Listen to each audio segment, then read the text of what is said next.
Oh, sorry Tin, kayaknya audionya belum masuk ya.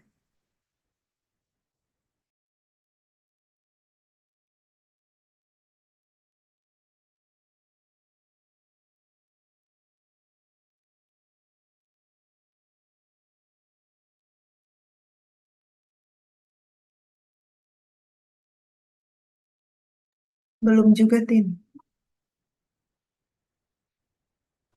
Apa lockout dulu kali, terus join lagi. Kalau yang sekarang? Ini udah, Oke, ini sudah Tin. sorry, mohon maaf atas sedikit gangguan teknis. Selamat siang Bapak Ibu sekalian. Eh, Selamat datang di ibadah PDO hari Jumat minggu terakhir ya ini di bulan Mei. Sebelum memasuki ibadah, mari kita bersatu di dalam doa. Kami mengucap syukur Tuhan atas kesempatan dan wadah yang Tuhan sediakan bagi kami berkumpul bersama pada siang hari ini.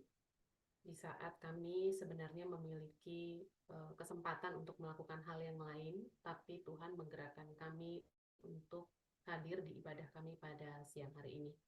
Karena itu Tuhan, kami serahkan segenap hati dan pikiran kami, biarlah Allah yang bertahta dan berkuasa dalam hati dan pikiran kami.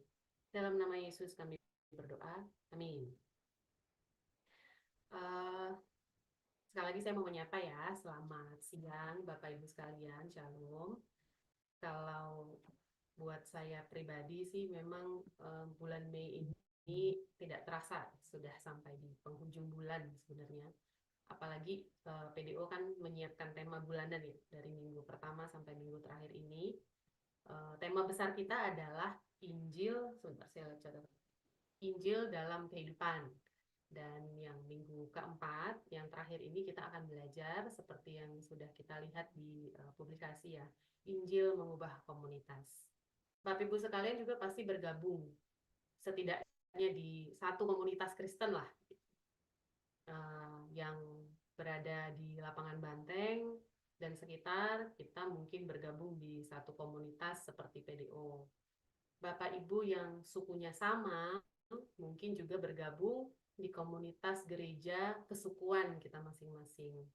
Atau mungkin yang dulu di kampus atau di sekolah juga ada persekutuan Kristen juga bergabung dalam satu komunitas yang sama.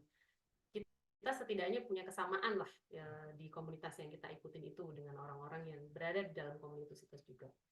Tapi sebenarnya ada satu kesamaan yang saya pribadi juga berulang kali harus terus mengingat dan menghayati bahwa komunitas yang kita ikuti itu, komunitas yang kita berada di dalamnya adalah komunitas yang dibangun melalui pengorbanan Kristus di kayu salib.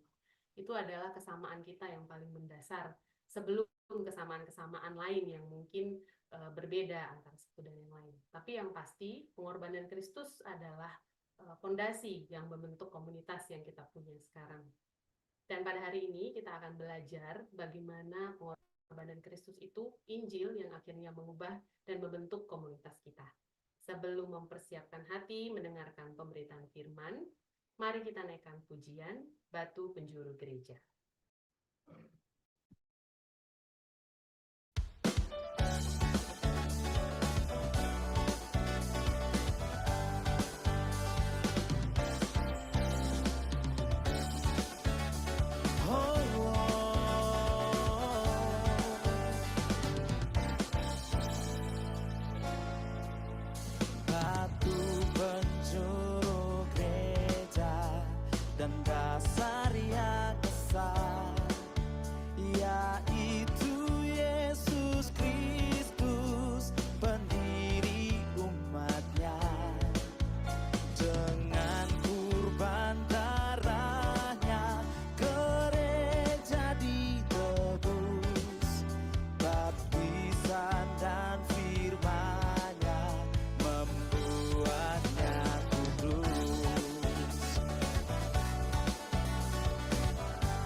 Dengan kurban darahnya gereja ditebus, baptisan dan firman-Nya membuatnya kudus.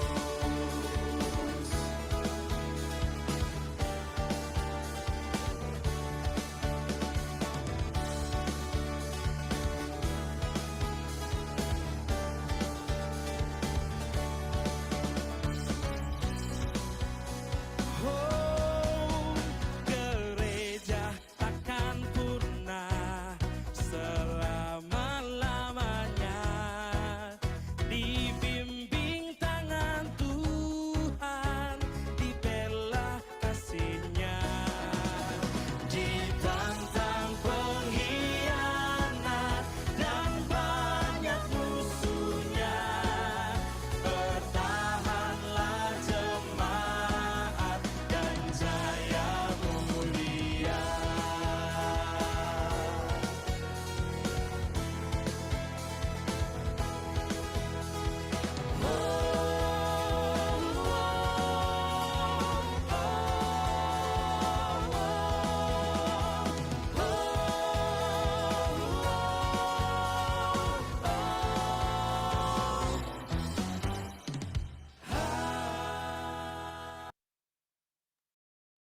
Kepada Pendeta Alex Nanlohi, saya persilakan. Mari Bapak Ibu Saudara yang dikasihi Tuhan, kita berdoa sebelum membaca merenungkan firman-Nya. Bapa di dalam surga, kami datang dalam ucapan syukur. Terima kasih karena sungguh Tuhan baik dan menyatakan kebaikan-Mu di dalam hidup kami, di dalam persekutuan kami. Siang hari ini, kami sama-sama akan membuka firman-Mu. Bukalah juga hati kami. Jadikanlah hati kami seperti tanah yang baik, supaya ketika benih firman-Mu ditaburkan, boleh sungguh-sungguh berakar, bertumbuh, dan juga berbuah nyata di dalam hidup kami. Kiranya Tuhan memberkati persekutuan kami, memberkati penyampaian firman, dan pada akhirnya tolong kami, bukan cuma jadi pendengar-pendengar firman yang setia, mampukan kami jadi pelaku-pelaku firman-Mu di dalam hidup kami, di dalam keseharian kami. Bersabdalah ya Tuhan, kami umat-Mu sedia mendengarnya. Di dalam satu nama yang kudus dan berkuasa, nama Tuhan kami Yesus Kristus, Sang Firman yang hidup, kami menyerahkan pemberitaan firman-Mu. Amin. Shalom, selamat siang Bapak Ibu Saudara yang dikasihi Tuhan. Senang sekali kita boleh kembali bertemu melalui ruang virtual ini dengan tema yang akan kita pikirkan bersama hari ini, yaitu Injil mengubah komunitas. Kalau kita berbicara Injil, maka Injil itu berfokus kepada Yesus Kristus yang telah datang ke dalam dunia setelah lama dijanjikan, digenapkan melalui kehadiran Kristus di dalam dunia. Dia hidup, dia melayani, dia menderita, dia mati, lalu kemudian dia bangkit, dan dia naik ke sorga, memberikan kepada kita rohnya yang kudus untuk menolong kita terus boleh hidup di dalam anugerahnya. Sehingga Injil berfokus kepada Kristus, pribadinya dan juga karyanya. Nah, bagaimana Injil ini mengubah kehidupan kita? Dan hari ini secara khusus kita akan melihat mengubah komunitas. Bapak Ibu Saudara, komunitas merupakan rencana Allah sejak awal Allah menciptakan manusia. Allah menciptakan manusia sebagai makhluk sosial, itu bukan semata-mata teori sosiologi. Tetapi rancangan awal Allah, kalau kita membaca di dalam kitab Kejadian pasalnya yang kedua, Tuhan Allah berfirman, tidak baik kalau manusia itu seorang diri saja. Aku akan menjadikan penolong baginya yang sepadan dengan dia. Bayangkan Bapak Ibu Saudara, setelah Allah menciptakan segala sesuatu di dalam dunia ini, di hari yang ke-6 Allah menciptakan manusia. Dan pertama kali di dalam Alkitab kita muncul kata tidak baik, itu di dalam Kejadian 2 ayat 18 ini. Dan siapa yang mengatakannya? Allah sendiri. Setelah dia menciptakan segalanya dikatakan baik, baik, baik, sungguh amat baik, maka pertama kali muncul kata tidak baik dalam kaitan bahwa memang sejak awal Allah merancangkan manusia bukan seorang diri. Setiap kita manusia, Allah menghendaki kita untuk saling mengasihi. Komunitas menjadi tempat di mana saudara dan saya diciptakan Tuhan, dirancangkan Tuhan untuk menjadi bagian di dalamnya. Saya mengutip pendeta John Stott yang mengatakan kalimat, sebagaimana ikan dibuat untuk air, maka umat manusia dibuat untuk kasih, untuk mengasihi Allah dan mengasihi sesama kita. Maka kalau saudara memperhatikan, sama seperti bayi yang lahir pasti punya keluarga. Maka di dalam perbandingan yang sama, ketika saudara dan saya percaya kepada Allah, diselamatkan di dalam Kristus, dilahir barukan, maka Allah juga memberikan kepada kita komunitas keluarga Allah. Allah memberikan kepada kita persekutuan orang percaya, gereja Tuhan, tentunya gereja lokal kita masing-masing, tetapi juga komunitas anak-anak Tuhan yang hadir bersekutu seperti yang saudara nikmati di PDO Kemenq ini. Itulah menjadi rancangan Allah bagi setiap umatnya. Saudara, Pendeta Eugene Peterson mengatakan kita adalah sebuah komunitas. Kita tidak pernah hidup sendiri dan bagi diri sendiri. Kita dilahirkan di dalam komunitas, kita tinggal di dalam komunitas, kita meninggal di dalam komunitas. Natur manusia bukanlah hidup menyendiri. Tapi mungkin kita bertanya, tapi kenapa kemudian komunitas perlu dibaharui oleh Injil? Karena ketika manusia jatuh ke dalam dosa, maka komunitas juga terpengaruh oleh dosa. Bayangkan, komunitas terdiri dari individu-individu yang ketika kita lihat di dalam Kejadian pasal 3 telah jatuh ke dalam dosa. Dalam konteks yang paling kecil, komunitas yang paling sederhana adalah keluarga. Kita melihat suami menyalahkan istri, kita melihat seorang abang bahkan tega membunuh adiknya sendiri. Inilah kerusakan yang terjadi di dalam komunitas. Karena itulah ketika Kristus datang ke dalam dunia, maka Injil itu, Kristus yang mati dan bangkit juga, membawa pembaharuan bagi komunitas di mana saudara dan saya dipanggil.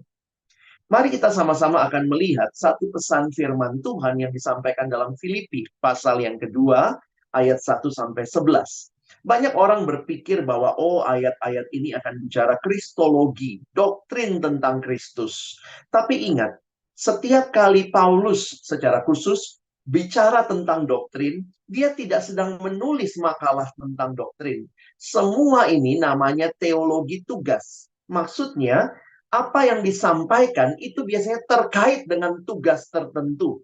Jadi ketika Paulus berbicara banyak di dalam ayat-ayat ini tentang kristologi, doktrin tentang Kristus, siapa Kristus yang datang berinkarnasi, sebenarnya dia sedang menjawab sebuah tantangan yang terjadi di dalam jemaat Filipi.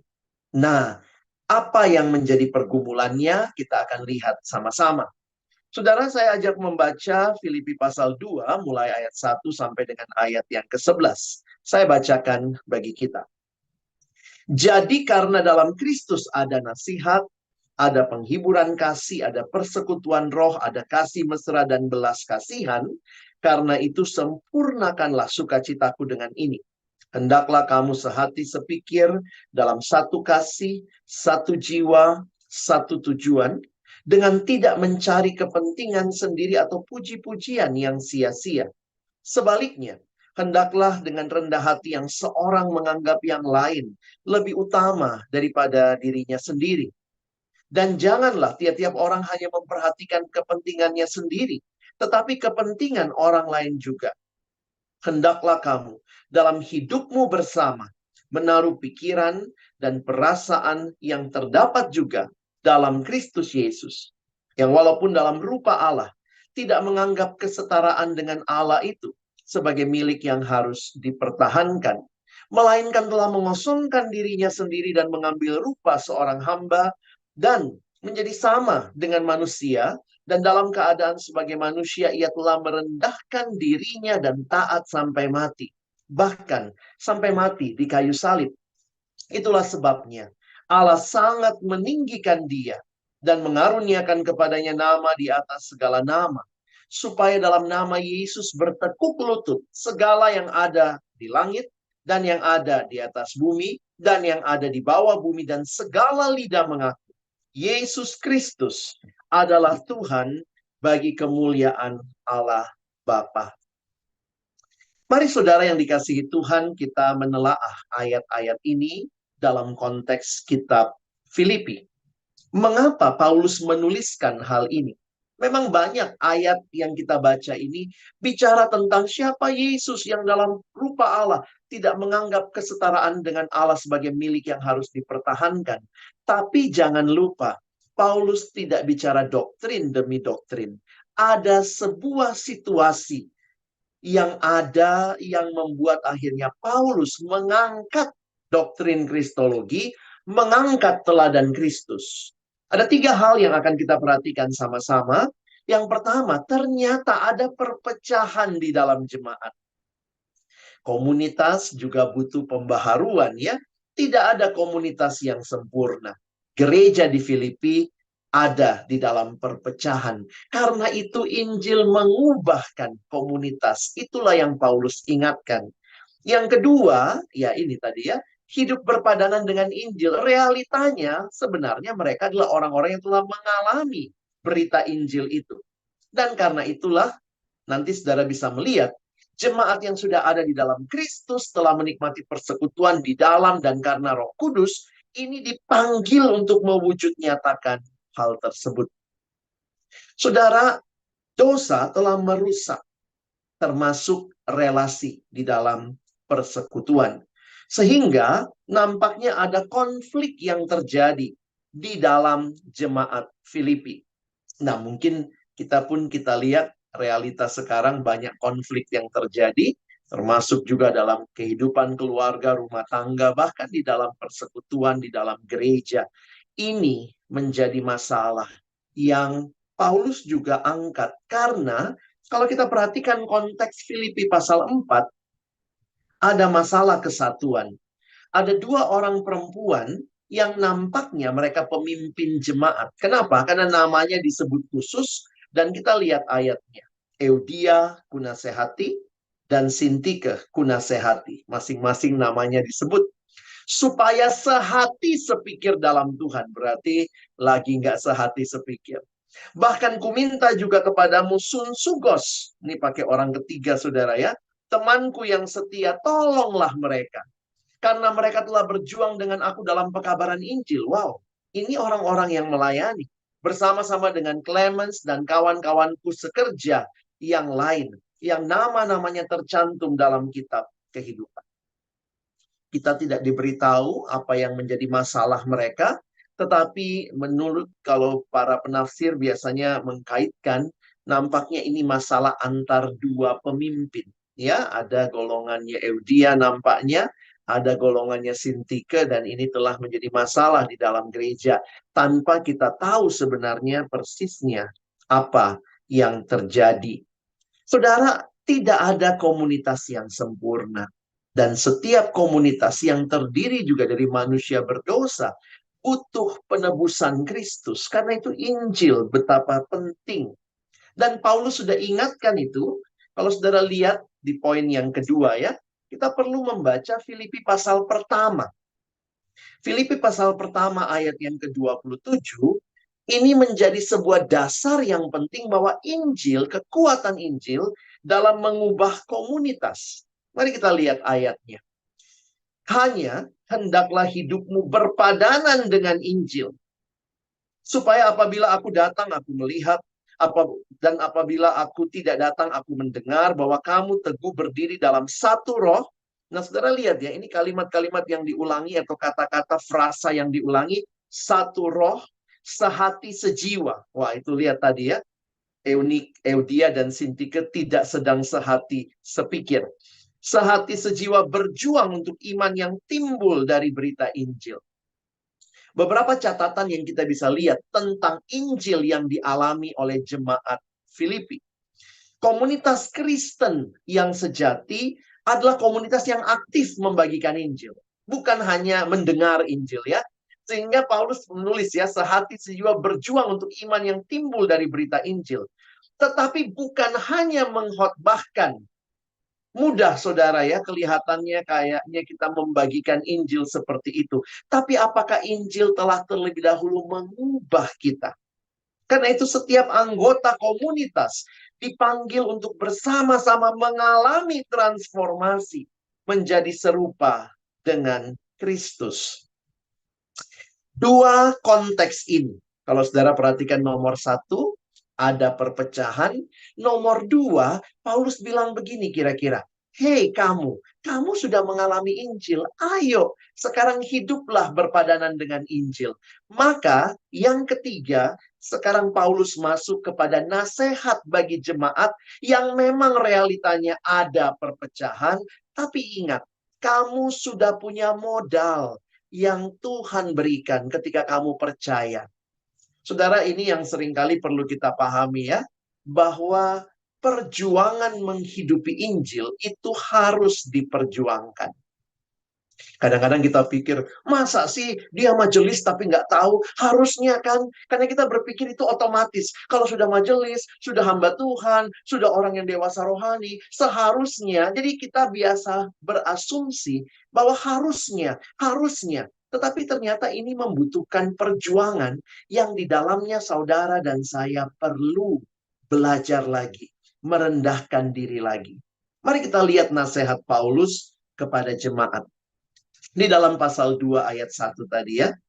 Jadi karena dalam Kristus ada nasihat, ada penghiburan kasih, ada persekutuan roh, ada kasih mesra dan belas kasihan. Seolah-olah Paulus bilang begini, hei jemaat, kamu itu sudah dikasih modal sama Tuhan. Waktu kamu percaya pada Injil, kamu sudah dikasih modal. Ada nasihat, ada penghiburan kasih. Itulah persekutuan. Itulah komunitas dalam Kristus.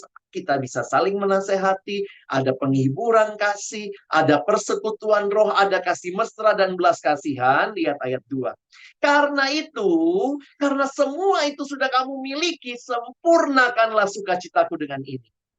Hendaklah kamu sehati sepikir dalam satu kasih, satu jiwa, satu tujuan. Wah saudara, ternyata nggak mudah ya. Udah dikasih modal aja, masih aja nggak sehati. Itu realitanya ya. Jadi memang yang namanya Injil mentransformasi, ingat, Injil itu bukan hanya pengetahuan, tetapi kehidupan yang diperjuangkan semakin serupa dengan Kristus. Sempurnakan sukacitaku dengan ini. Kayak Paulus mau bilang begini ya, ayo kalian bikin saya happy gitu ya, saya senang.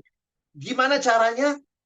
Ayo sehati sepikir, satu kasih, satu jiwa, satu tujuan. Mungkin mereka bilang, aduh Paulus itu berat. Paulus ingatkan, ingat dalam Kristus sudah dikasih modal. Nasihat, penghiburan kasih, dan seterusnya. Karena itu mari bersatu di dalam pikiran, di dalam kasih, di dalam tujuan. Nah, realitanya, coba Bapak Ibu Saudara kita lihat juga ya, kita realistis. Wah, indah sekali kalau tahu di dalam Kristus sudah dikasih modal, tinggal diwujudkan. Tapi ini realitanya kadang-kadang tidak mudah karena banyak situasi yang mungkin membuat kita juga malas jadinya membangun komunitas. Kalau saya coba daftarkan ya, tantangan masa kini membangun komunitas Kristen. Kadang-kadang komitmen yang lemah. Apalagi kalau kita bilang, saya sudah sungguh-sungguh, jadi pengurus susah banget. Minta jadi pengurus kayaknya susah gitu ya. Tapi kalau minta dilayani, semua mau dilayani ya. Jadi ya kadang-kadang waktu lihat orang yang tidak sungguh-sungguh, sementara kita lagi sungguh-sungguh, itu bisa melemahkan juga ya. Atau semua juga begini kok begitu ya. Kita sering melihat sikap yang kurang berkomitmen dalam kehadiran misalnya, dalam pelayanan yang jujurly speaking, itu melemahkan tanpa sadar. Ya, Lalu, ini juga saya ketemu beberapa orang yang selalu bilangnya begini ya.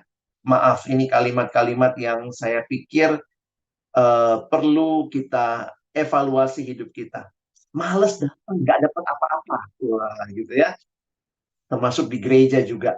Jadi saya melihat, orang-orang datang seperti lagi belanja, lagi konsumeris ya. Fokusnya pada apa yang saya dapat, apa yang saya dapat. Nanti kalau ada yang lebih menarik, pindah lagi gitu ya. Apa yang saya dapat. Jadi, bukannya salah kita tentunya mau mendapatkan sesuatu. Tetapi berkomunitas is not only about what I get. Tapi what I give, what I contribute. Saudara hati-hati. Mungkin kita bilang, wah saya mah nggak begitu ya. Tapi kita tanpa sadar menilai persekutuan, gereja, bahkan orang begitu gampang mungkin berpindah gereja, cari, karena saya mendapatkan sesuatu, ketimbang saya memberikan sesuatu. Sehingga waktu ada yang bilang, iya kak, saya udah males tuh ke gereja saya nggak dapat apa-apa. Saya kadang balikin gitu ya, emang kamu udah ngasih apa? Wah, itu jadi pertanyaan menarik, termasuk di persekutuan PDO seperti ini, saudara ya. Kita perlu bertanya hal-hal seperti itu. Tantangan lain. Nah, sekarang nih semi online ya, saudara juga lagi ibadah online nih ya. Beberapa orang malas ke gereja sejak ada online, rasanya ya, yang penting kan juga ibadah begitu ya. Tapi memang realitanya dalam dunia yang semakin digital, kita dipanggil saudara untuk menjalin kedalaman relasi yang nyata. Menatap layar tentunya beda dengan kita menatap secara in person. Silahkan kita lakukan ibadah online, tetapi perjuangkanlah relasi-relasi yang real di luar ibadah-ibadah kita. Termasuk kehadiran saudara mungkin di dalam gereja dan seterusnya. Hati-hati kita merasa saya sudah cukup tanpa bertemu dengan orang lain. Saya udah cukup. Yang penting kan saya dengan Tuhan, saya ibadah, saya nyanyiin semua lagunya, saya ikutin doanya. Tetapi kita jadi lupa. Kita dipanggil berkomunitas. Tidak baik kalau manusia itu seorang diri. Tuhan yang rancangkan. Jadi, nggak datang ketemu fisik, ada tantangannya. Ketemu fisik pun, ada juga bahaya perpecahan ya. Karena akhirnya saling melihat, ambis banget yang itu ya. Di dalam realita pelayanan tuh kita begitu banget ya. Ngelihat orang sungguh-sungguh dikit, ambis luar biasa. Lalu kemudian yang mungkin yang lain juga merasa, saya ini loh yang kontribusi, makanya pelayanan ini ada maju karena saya. Tanpa sadar ada kesombongan pribadi.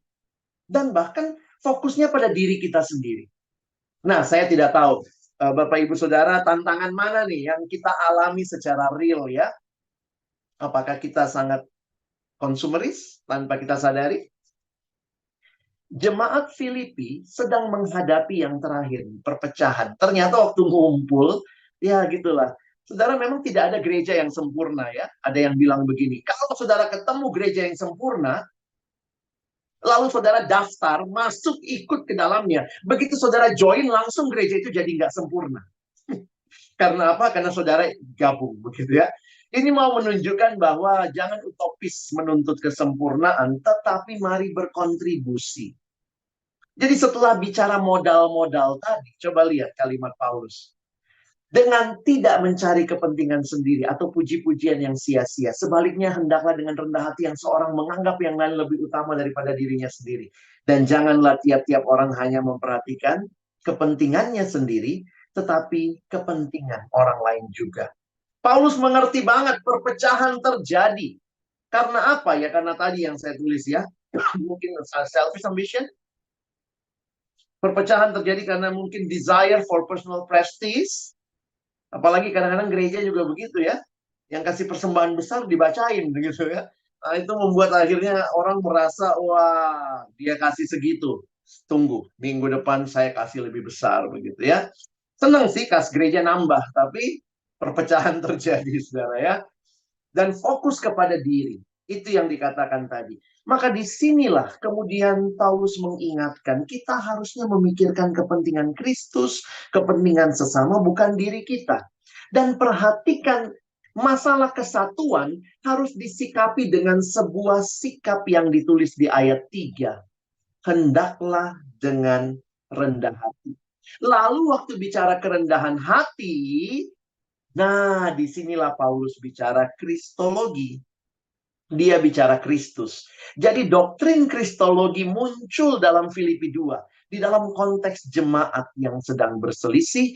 Dan justru Paulus ingatkan, lihat lagi kepada Kristus. Lihat lagi kepada kerendahan hati Kristus. The great humility of Christ. The great humility of God. Jadi saudara, Injil itu bukan hanya berita tentang Kristus. Tetapi Injil itu menjadi pattern kita. Pola kita. Untuk menghidupi bagaimana seharusnya komunitas kita bisa mengalami transformasi Injil.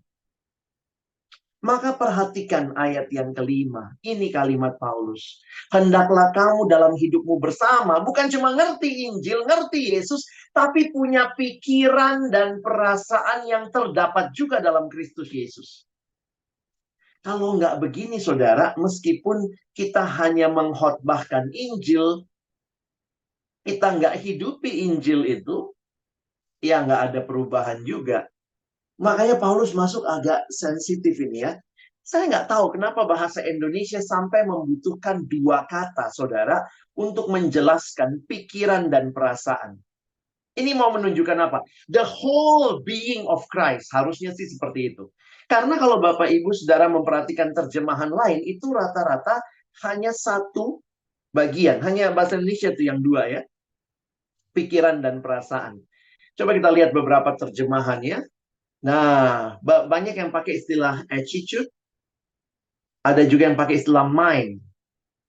Karena susah ya, kalau bicara attitude memang termasuk pikiran dan perasaan, bahkan tindakan, begitu ya. Have this attitude in yourself.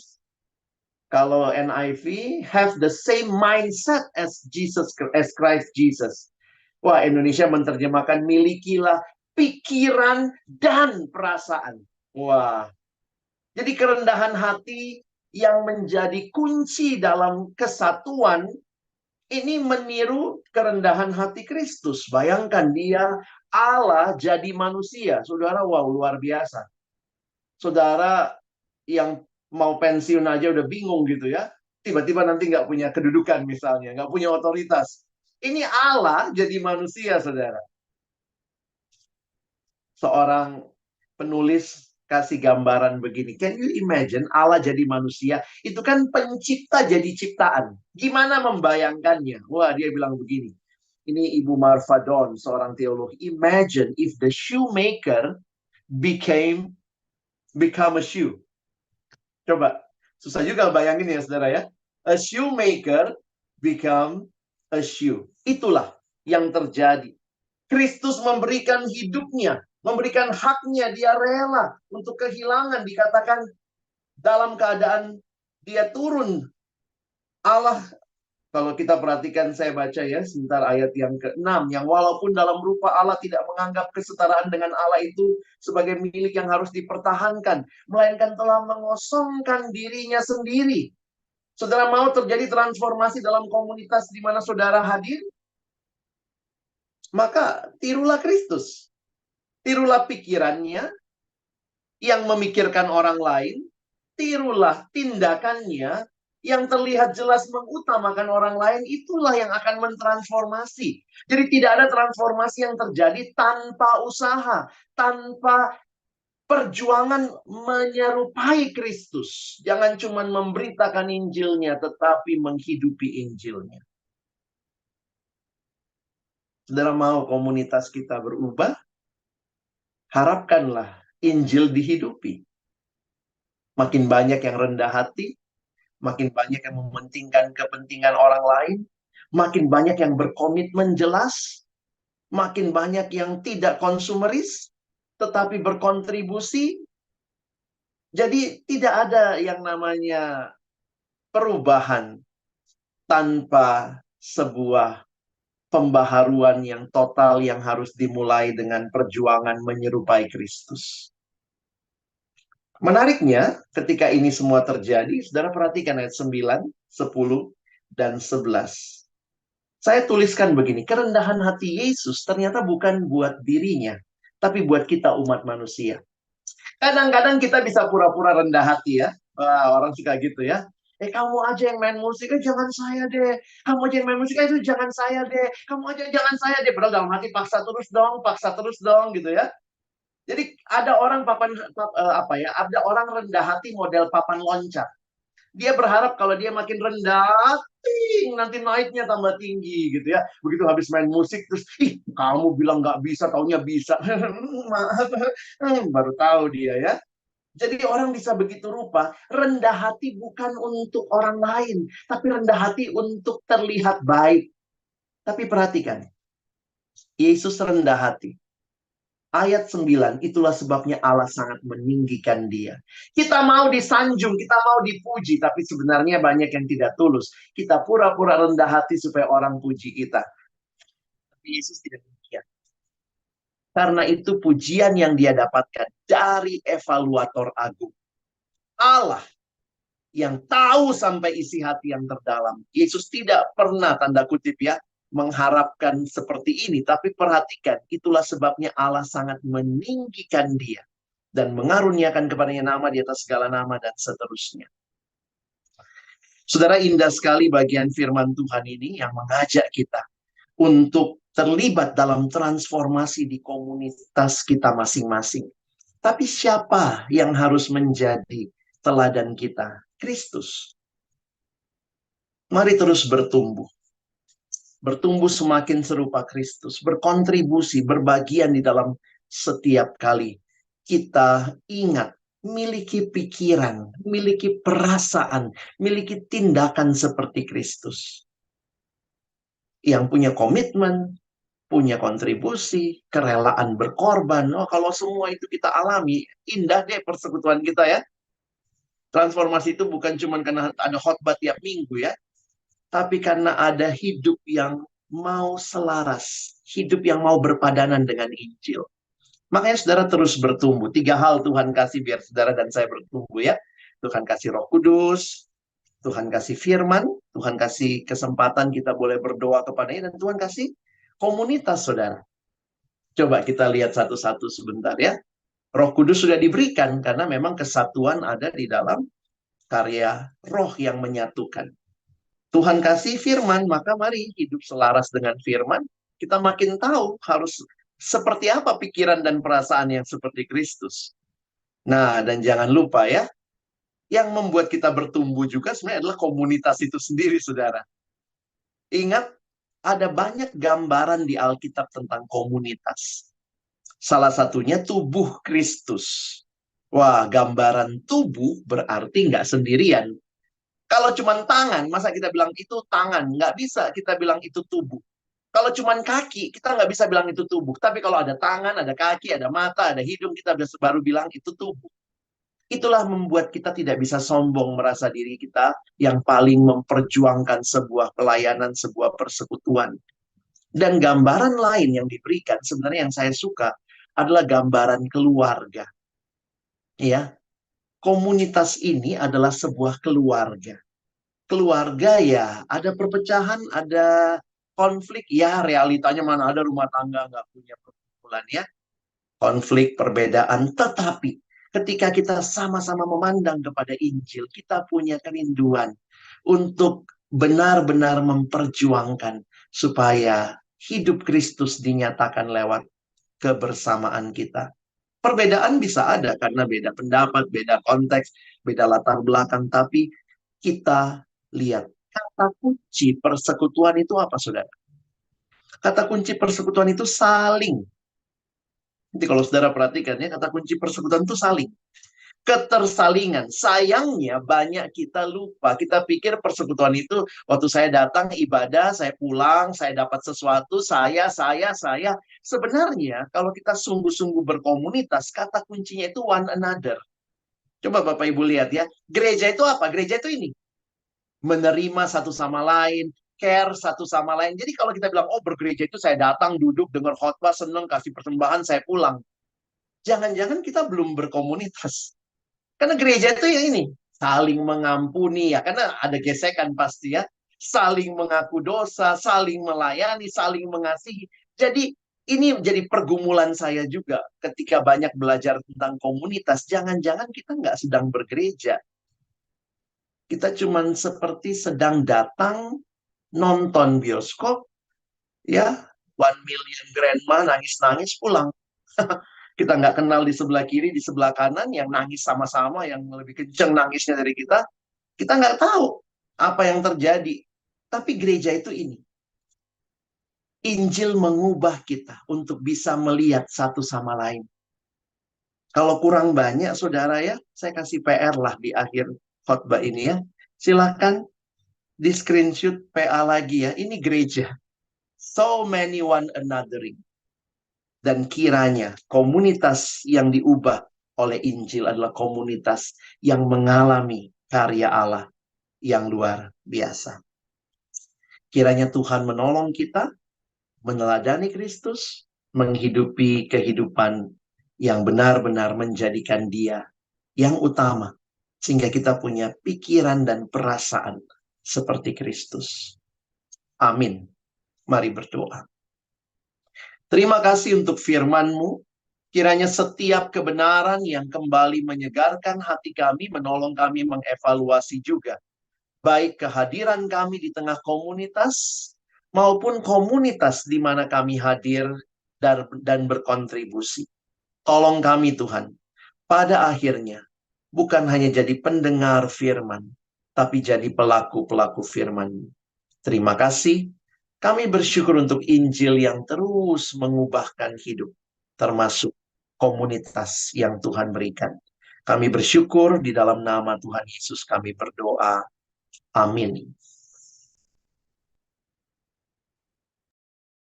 Ya, demikian Bapak Ibu firman oleh Pendeta Alex. Saya pribadi ini banyak sekali ya catatan yang bisa kita pelajari bersama. Tapi yang mungkin paling membekas buat saya, catatan saya nih, pesan yang disampaikan Paulus kepada jemaat Filipi, yang mungkin usianya udah, saya kurang paham sih Bang, tapi mungkin udah ribuan tahun kali ya itu kejadian ini terjadi, ternyata masih sangat relevan dengan kita sekarang. Bagaimana kita zamannya berubah, orang-orangnya berubah, tempatnya berubah, tapi pesannya masih tetap sama, bahwa kita di dalam satu komunitas, hendaklah kita sehati, sepikir, satu kasih, satu jiwa, dan satu tujuan. Yang memang nggak bisa diwujudkan sendirian. Kita harus bersama-sama, seperti yang udah tadi juga PR-nya diberikan oleh Pendeta Alex, ada banyak saling yang harus kita lakukan, dan kiranya apa yang sudah kita pelajari hari ini bisa terus kita ingat dan bisa kita aplikasikan dalam komunitas kita masing-masing dimanapun kita berada. Dan untuk menutup ibadah kita hari ini, kita akan menaikkan pujian, meresponi firman sambil mengumpulkan persembahan. Kita akan naikkan pujian, kita satu keluarga dalam Kristus.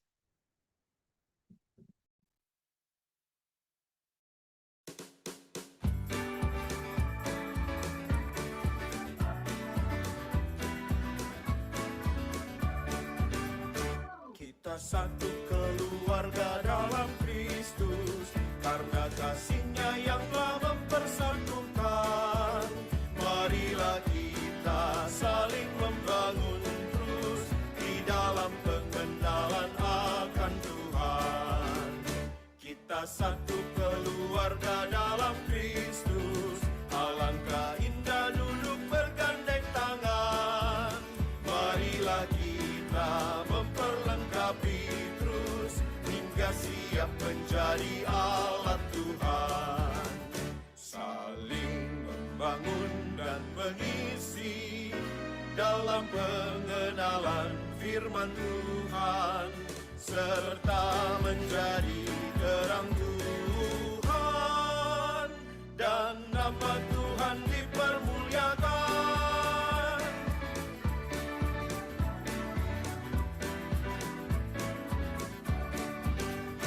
Kita satu keluarga dalam Kristus, karena kasih-Nya yang telah mempersatukan. Marilah kita saling membangun terus di dalam pengenalan akan Tuhan. Kita satu keluarga dalam Kristus, alangkah indah duduk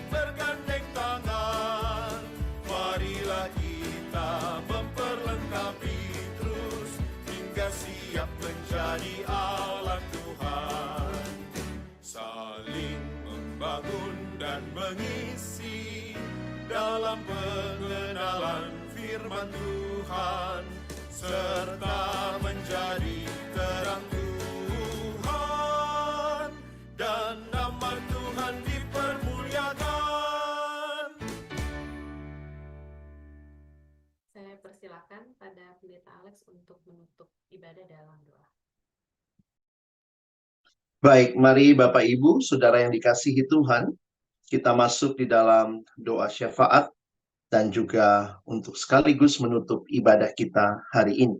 Kita berdoa. Tuhan, terima kasih banyak untuk kesempatan ibadah yang Kau berikan.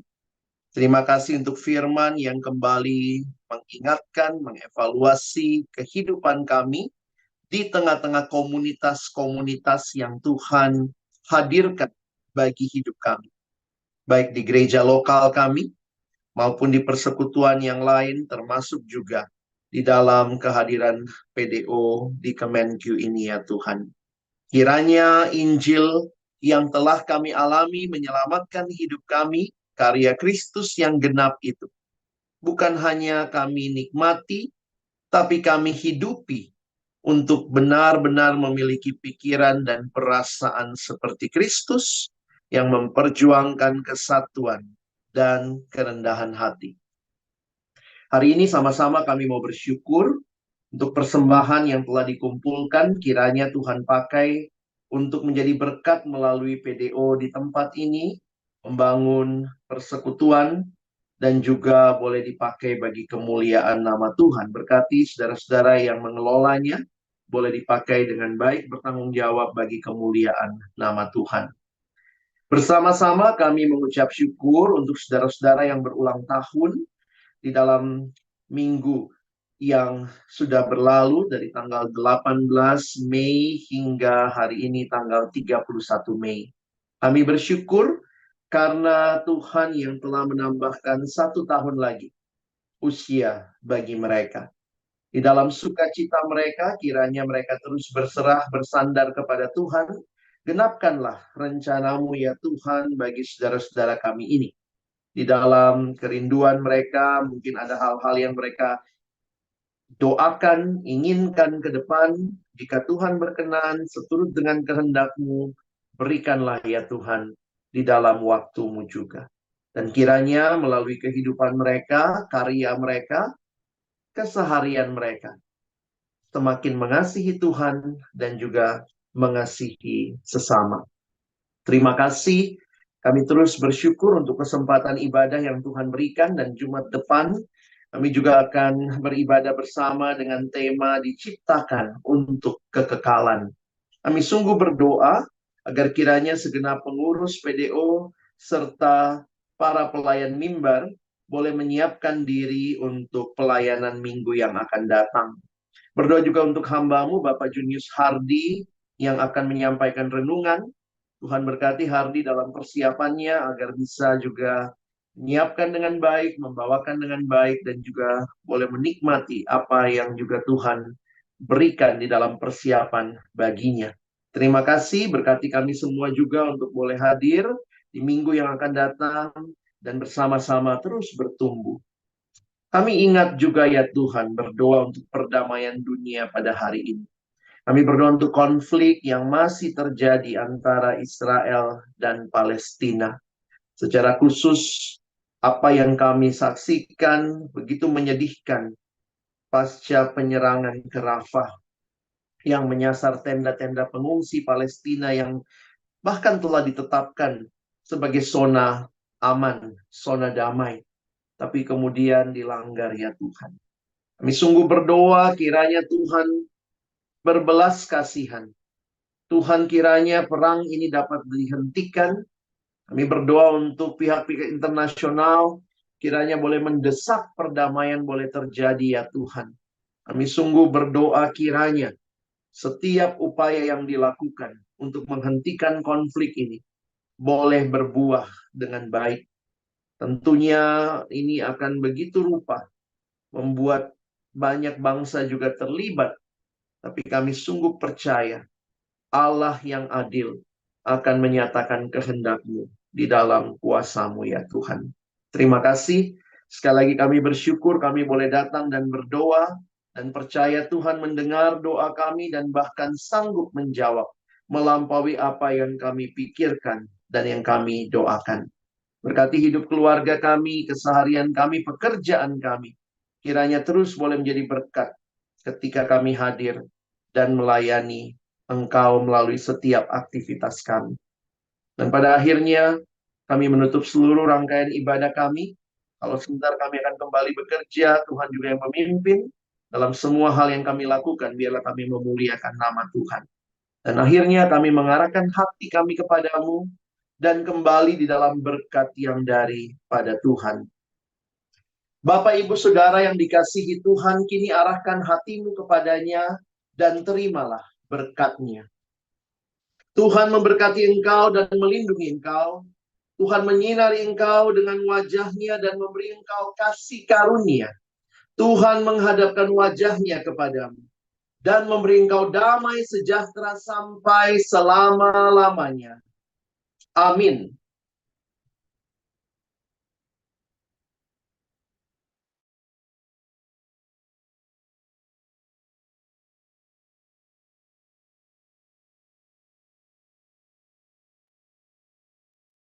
Ya, berikutnya akan saya serahkan kepada pengurus untuk menyampaikan warta.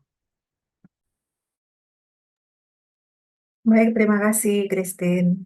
Selamat siang, Bapak Ibu, rekan-rekan semuanya. Salam kenal, saya Dewi dari DJKN, mewakili pengurus menyampaikan warta PDO siang hari ini. Mengucap syukur dan terima kasih kepada Tuhan untuk ibadah kita hari ini yang sudah dilayani oleh Pendeta Alex Nanlohi. Kita dulu sering manggilnya Bang Alex ya kalau di kampus. Terus juga ada MC kita, ada Christine dari DJA, operator streaming Marisa dari Setjen, dan juga operator slide ini suaminya Christine ya, Dwiki dari Itjen. Terima kasih banyak untuk pelayanan Bang Alex dan teman-teman semua di sini di tengah setiap kesibukan mungkin. Kiranya Tuhan yang boleh memberkati setiap pelayanan, keluarga, kerinduan, dan segala kemuliaan hanya bagi Tuhan. Selanjutnya, ya di sini yang jemaat yang berulang tahun dari tanggal 18 sampai 31 Mei. Mungkin ini jemaat yang ada di kantor pusat Lapangan Banteng. Kami bacakan nama-namanya. Ada Bapak Joshua dari Setjen, Ibu Neni dari Setjen, Ibu Eva dari Setjen, juga Bapak Harrison dari Setjen. Juga ada ini Bapak atau Ibu ya, Beni Triadi Medi dari Perben, Ibu Meka dari Perben, Ibu Krise dari DJA, Ibu Fiona dari BKF, Ibu Devi dari BKF, Febri Fabiono dari BKF, Ibu Dewi Safitri dari BKF, juga ada Bapak Kristiawan dari Setjen, Ibu Maria dari DJPPR, Ibu Imamela dari DJKN, Bapak Rifai dari Perben, juga Ibu Rostinide dari Setjen, Bapak Andreu Limanalu dari SSK, dan juga Bapak Jeffrey dari DJA, Ibu Maya dari Itjen, Ibu Sonia dari Setjen, Bapak Andreas dari Itjen, dan Bapak Robert Gonijaya dari Itjen. Apakah dari nama-nama yang kami panggilkan di sini ada yang berkesempatan hadir di siang hari ini?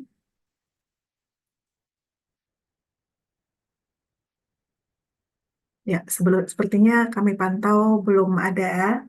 Mungkin kami mohon izin menyampaikan titip salam selamat ulang tahun bagi Bapak Ibu yang mungkin mengenal nama-nama yang kami sebutkan. Kiranya Tuhan Yesus yang boleh memberkati kehidupan dari Bapak Ibu yang berulang tahun ini. Dan untuk layanan doa di sini ada link di mana Bapak Ibu yang memiliki kerinduan atau beban pergumulan yang untuk didoakan. Di sini ada layanan doa, nanti untuk linknya boleh diisikan, dan nanti tim doa PDO Kemenkeu bersama dengan pengurus akan mendoakannya. Selanjutnya, dan untuk selain persekutuan kita di hari Jumat, kita juga punya persekutuan doa pagi. Di sini kita mendoakan pokok-pokok doa setiap hari Rabu di pukul 6:30 waktu Indonesia Barat. Jadi Bapak Ibu yang memiliki keluangan waktu, baik yang ada di wilayah Indonesia Tengah atau wilayah Indonesia Timur juga boleh bergabung karena persekutuan doanya kita lakukan secara online.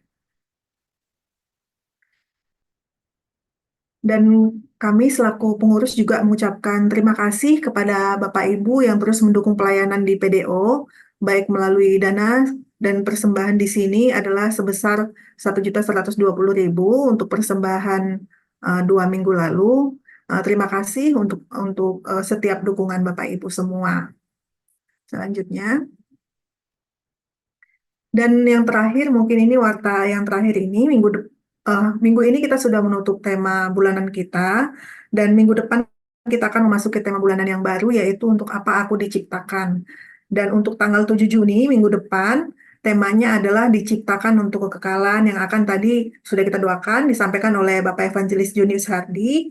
Nanti kita akan dibukakan dengan cara pandang gitu ya, cara pandang kita untuk menerapkan bagaimana kita menjalani kehidupan dari perspektif kekekalan, karena kita tahu bahwa hidup di dunia ini hanya sementara gitu ya. Jadi bagaimana kita bisa mengalokasikan baik energi kita, tenaga kita, atau cara kita memandang kesenangan dari perspektif kekekalan. Jadi ini tema yang sangat menarik.